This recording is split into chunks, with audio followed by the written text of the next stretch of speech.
general solution for the given system.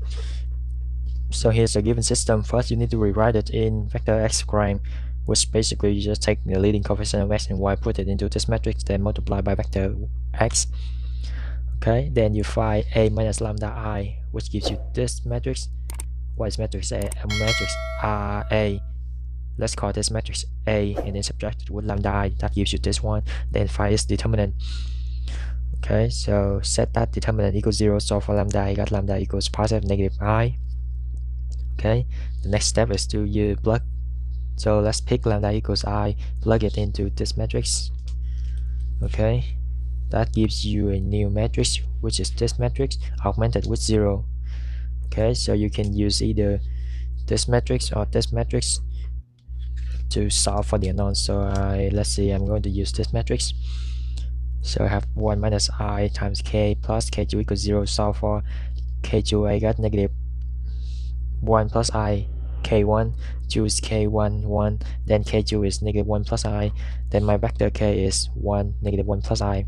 Okay, now it's time to write our answer. So because you have a complex solution, your answer will be given this form: vector x equals c1 times x vector x1, and vector x1 is beta times cosine beta vector b times b1 times cosine beta t minus let me go over the solution first, minus vector b2 times sine beta t, or multiply by e alpha t.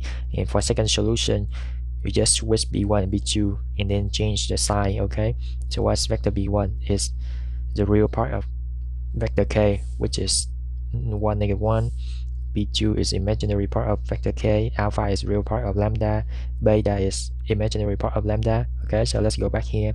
So you have c1 times beta 1, which is 1, negative 1 cosine t. So because beta is a real part of, is an imaginary part of lambda, which is 1, minus beta 2 vector b2, which is imaginary part of k2, which is 0, 1 sine t, e to alpha t, alpha is 0, so you have e to 0, which is 1, plus c2 times vector x2.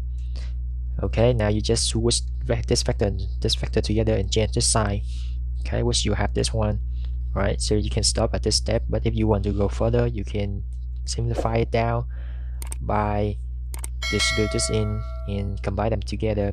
So if I multiply this in, I have cosine t minus 0, which gives me cosine t, negative cosine t minus sine t. Okay, for this one, 0 times cosine t is 0 plus sine t, cosine t minus sine t. Okay, so that's it. If you find the video is helpful, feel free to give it a like, share, and subscribe to my channel in order to receive the most current videos. Don't forget to hit the bell so that you won't miss anything. I'll see you next time.